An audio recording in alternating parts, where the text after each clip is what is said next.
It's day 66. It's the midweek check-in. Welcome back to my big fat vlog.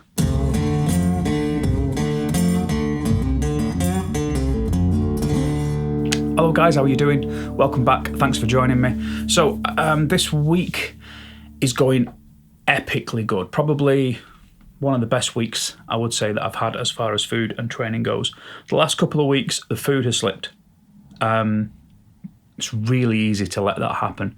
We haven't had any particular blowouts. We had one day, which was kind of the Sunday in week 8, where we've sort of said, once every 4 weeks we'll have a cheat day if you want. And that's been fine, but it's really easy to let that carry on.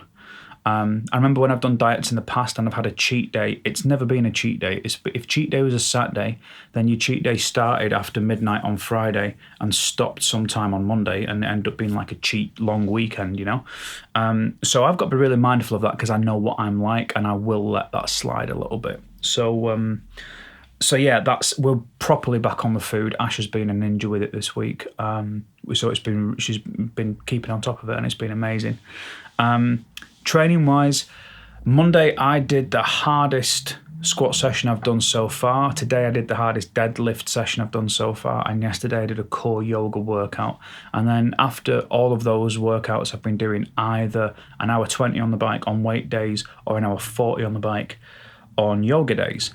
And the other thing that's happened with my training over the last week or two that I hadn't really noticed is that I've gone from cycling at just under my kind of my heart rate for my kind of zone 2, the sweet spot's about 120 BPM, and I've gone just keeping it over 100. So I've gone into a real cruise, more like a zone 1 kind of thing, which is great every now and then, but it's not where I want to be aiming. So I've been really trying to keep it above that, keeping it up between 110 and 120, and then having sections of my ride where I go above that for a time. This is still all very wet finger to the wind, this cycling heart rate training that I'm doing. It's just a case of at the moment I want to just get time on the bike. From next week, my bike's booked in on Monday to be fitted up for the new cassette and chain, and the turbo trainer is going to have the new cassette on it. So from next week, probably midweek, I should hopefully be training on my new turbo trainer. And I'm pretty sure if I can maintain the time I've been doing on the old turbo trainer with the workout intensity that the new turbo trainer is going to bring, I think that's going to be a real kick in the arse for me, which I'm looking forward to and I'm a bit scared of. So that's going to be really good fun. I'm not going to get out for a ride on Saturday because my bike still has a split in the tyre, and I'm going to wait until it goes in on Monday to get new tyres on it. There's no point. I just can't be bothered pulling the bike off the train and changing the tyre out. I'm not even sure if I've got a spare at this point. So that's a bit of laziness on my part, but that's sort of where that is. And that's kind of where we are. Training's ace, food's been great. I'm looking forward to getting onto the new turbo training next week. I'll probably try and put a little video together showing you the differences between the two if anyone's interested. Had a really nice thing today. I got a message from my friend Dawn while I was on my trainer, while I was doing I was probably about half an hour off the last bit of cycling I was doing, and I got a message from her saying that she'd been out for a bike ride and she showed me it on the map and stuff, and it was just really nice. It's it's properly heartwarming, when you sort of see people cracking on and doing their thing. I'm enjoying myself greatly with the whole cycling thing. It's something that I've always enjoyed cycling. But I've never been this consistent. The last time I was this consistent, I was in my 20s. I was commuting to work, and I had to be this consistent because it's how I got around. Since I've had a car in my early 20s, I've never been this consistent with riding. So I'm really proud of myself for kind of getting on top of that. And it's really nice to hear people doing the same thing and getting out on the bike and doing some work. I've been super inspired also this last week by a couple of guys.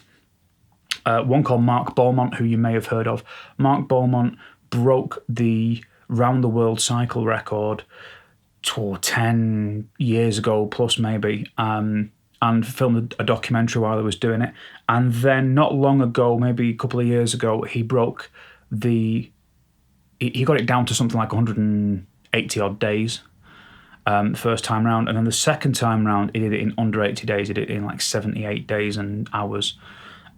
Ridiculously inspiring human being, just unbelievable. So all of his documentaries about going around the world are on YouTube. I strongly recommend you go and check them out. And the other guy's a guy called Ed Pratt. And I know about Ed Pratt because he bumped into Mark Beaumont on the way around the world. And Ed is not the first guy, but he is a young chap from England, and he was in his 20s when he did this. It was a couple of years ago now. He unicycled around the world. It took him 3.5 years. Guy's a legend. I've never seen anything like it in your life. You thought that biking around the world was hard, like unicycling around the world. And he carried all his camping kit with him, and you can't even get your mind around how he did it, or I can't anyway. And then you watch the documentaries, and the guy's super interesting. So Mark Beaumont and Ed Pratt have been kind of fueling my imagination this week, giving me ideas about doing bigger rides and going a bit further afield and maybe having adventures and stuff, which I get inspired and carried away with stuff really easily. It's nice when someone lights a fire in your imagination, you know. So that's cool. So yeah, I've had a great. It's been a really nice few days. Just getting into a different headspace with stuff, thinking about the training being a little bit different. Really excited about the bike, about the new turbo trainer coming. That's going to move the goalposts. And a few of my students I've been talking to actually have the same kind of bit of kit that I've got, and they're sort of bigging it up and telling me how much fun they have and how cool it is. So I'm hoping that's going to make a difference to my training, and hopefully it's a difference I'll see on the road. So if you've liked the video, give it a like, hit a little thumbs up thing. If you want notifications when the next one's happening, hit the little bell. And if you want to subscribe and come along and join me on this little journey, you're more than welcome. It'd be awesome to see you on the next one. So thanks a lot.